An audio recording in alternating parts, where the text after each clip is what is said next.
Here now is Matt Austin and Ginger Gadsden with Florida's Fourth Estate.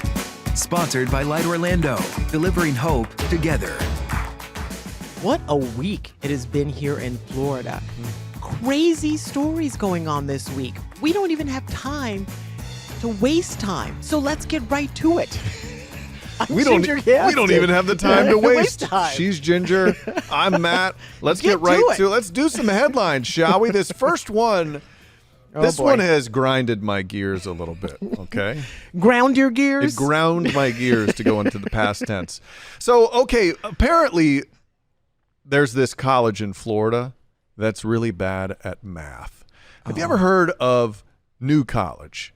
Maybe you haven't. Most people have not. Of all the prominent institutions in Florida, it's certainly not known as one of them. It's a public school, liberal arts college, small school.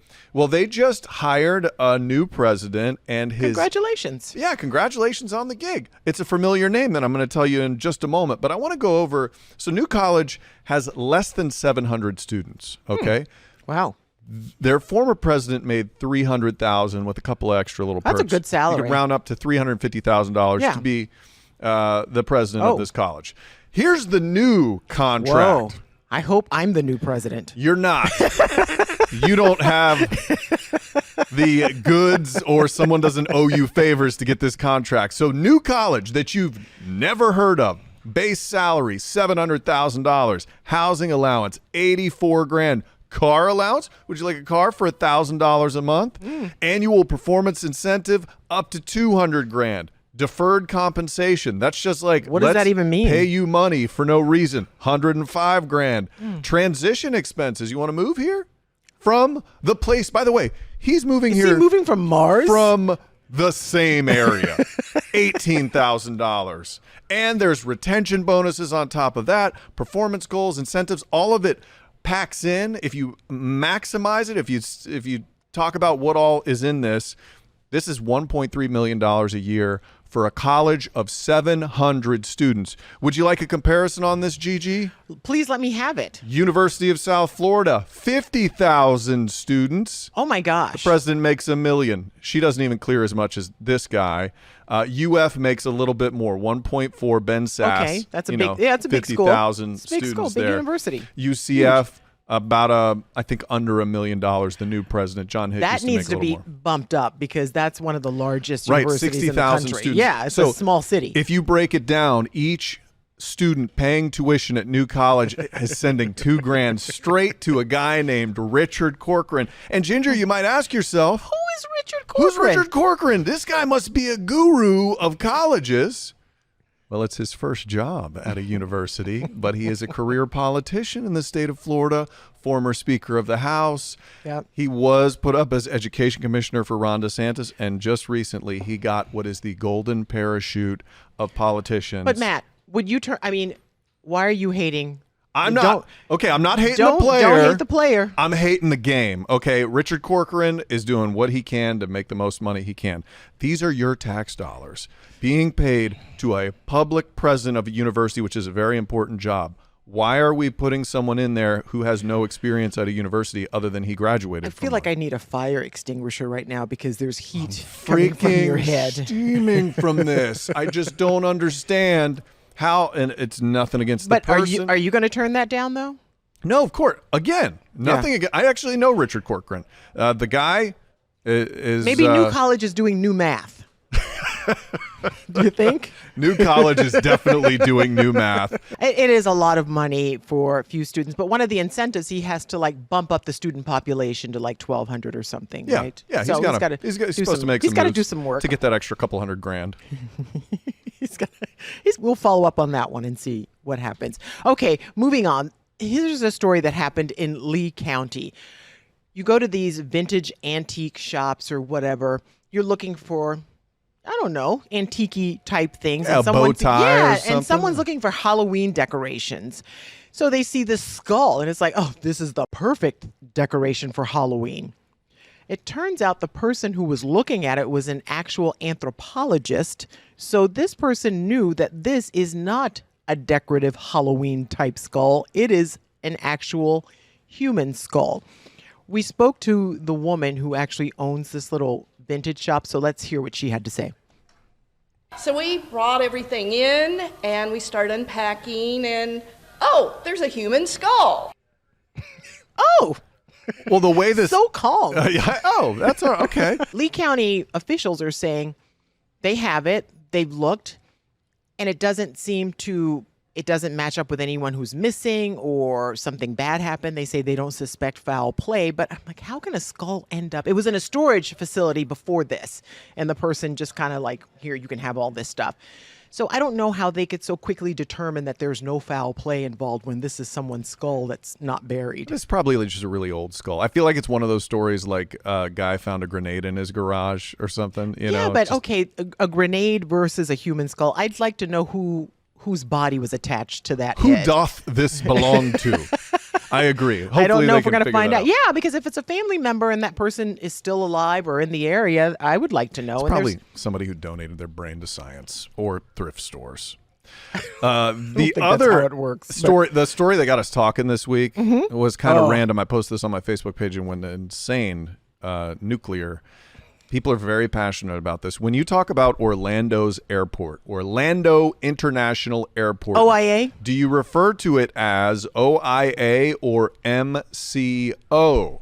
Not to be confused with Amoco, Ginger. which is double A So MCO. let me show you some video of the tower out there. So here's what I think. I think if we have to, on the news, say the things that we think your regular person's going to understand. I don't think everybody knows the Your average airport code, Joe. which is from McCoy Air Force Base. Air Force Base. Mm-hmm. So I say OIA on the television so that people understand, Orlando International Airport. But Yeah. I will say I put out a tweet saying, what do you guys call it? It's kind of split, right? Very evenly split. And then I got the answer because Orlando International Airport tweeted me back and said, say MCO.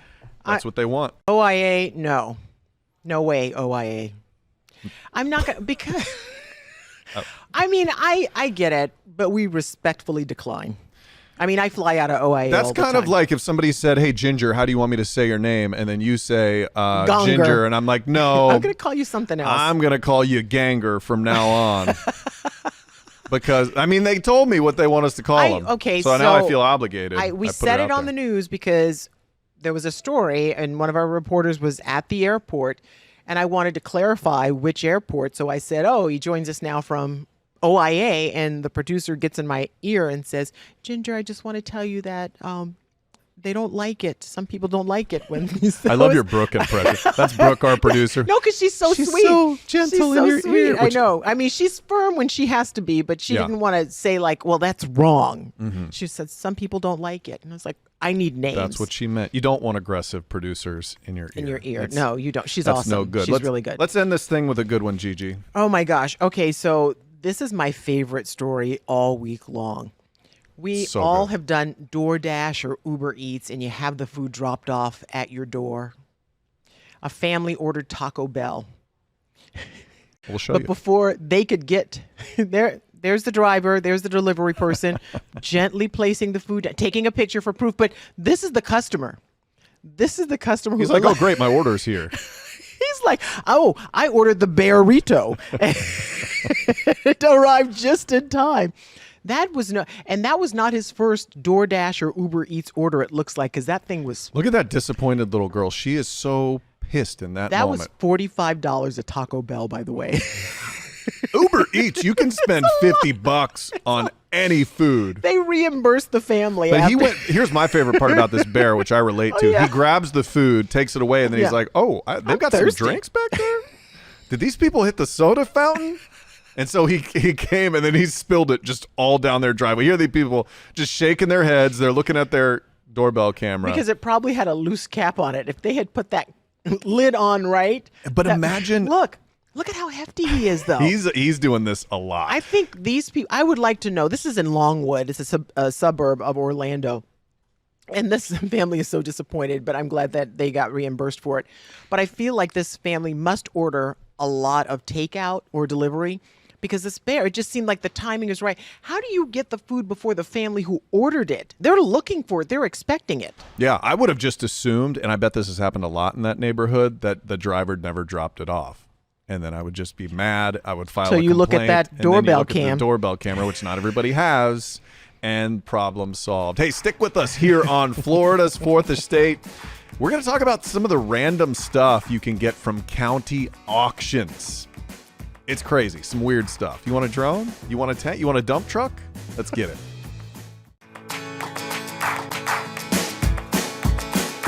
You know, every once in a while, I get a hankering for, I don't know, owning something that is unique and unusual. Matt, you and I did a wild safari a while back. And when you think of safari, you think of Jeeps and Range Rovers, right? But the guy who took us on this safari had a school bus that they had chopped the top off.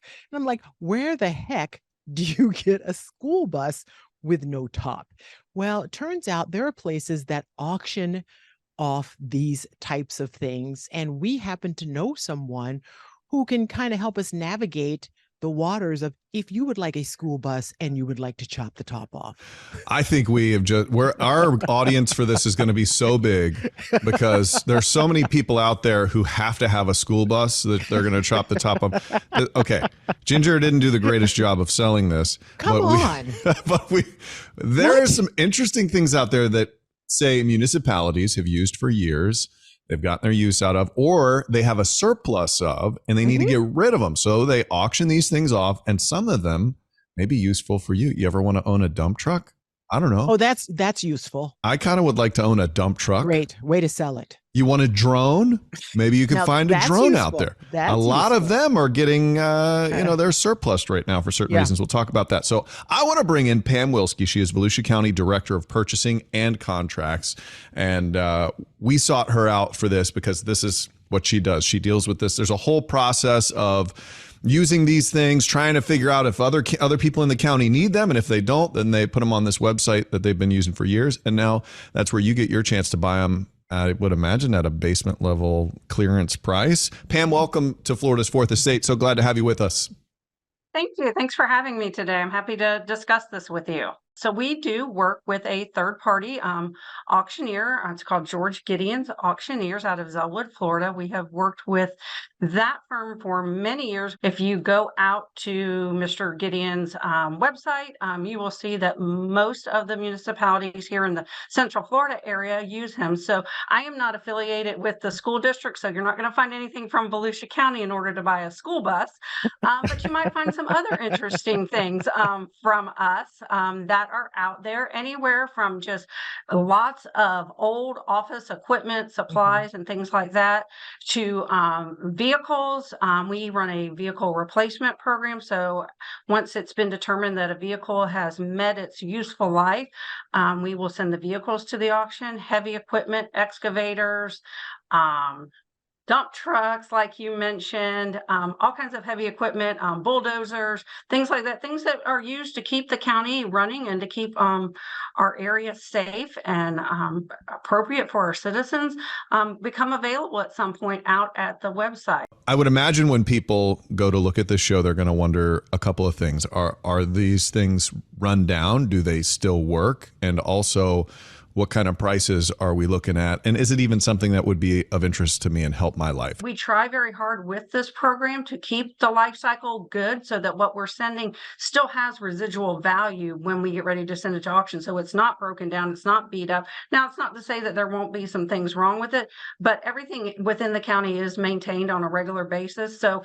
probably is a good value as far as a vehicle or things like that to somebody. I like that it's for everyone because very often places go out of business. Like, for example, recently Bed Bath & Beyond went out of business, and you could go in and it's like shelves for sale. But somebody else who owns like a little boutique store might need that kind of shelving. I wouldn't have a need for it in my home. What are some of the unusual things? You know, we've been talking a lot about dump trucks, but what are some of the unusual items that have been auctioned off? 2 Wilco floating excavators. So they actually float in the water and they use to dig and do bridge repairs and all kinds of stuff.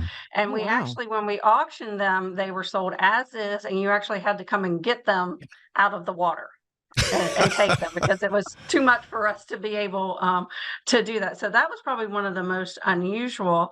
Another one that I was involved in a few years ago is our mosquito control division has helicopters to spray for mosquitoes. And they're not your average, helicopters when you think of government, like what the sheriff has or things like that. They're very small.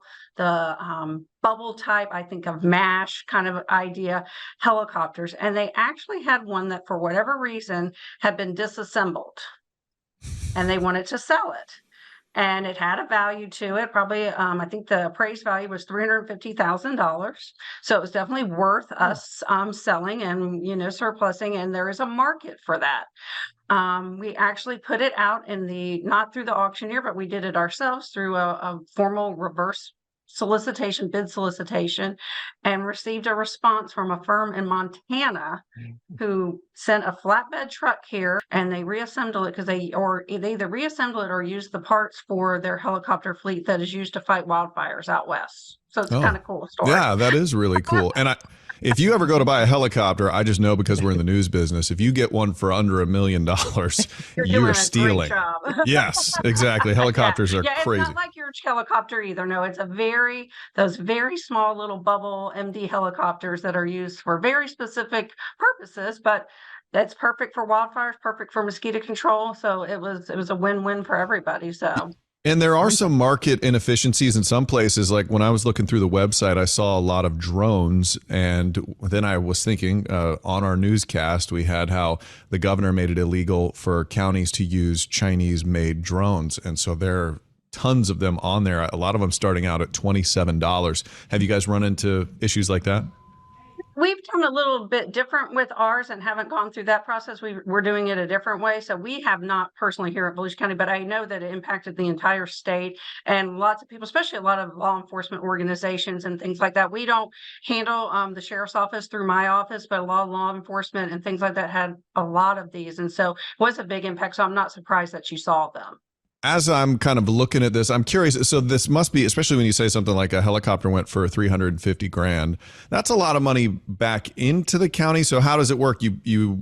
Does that goes back into the coffers so you can spend it on other necessary needs? Depending on who the asset belonged to, it goes back into that division's budget. The vehicle replacement program with selling of vehicles. Once a vehicle is in that program, the money from the auction goes back to replenish that budget for the vehicle replacement program. Same thing with heavy equipment, goes back to that division that's going to have to replace that piece of heavy equipment. So all of that goes into that vehicle replacement program. So it's a good way for us to be good stewards. I mean, it really, really is. It works out well.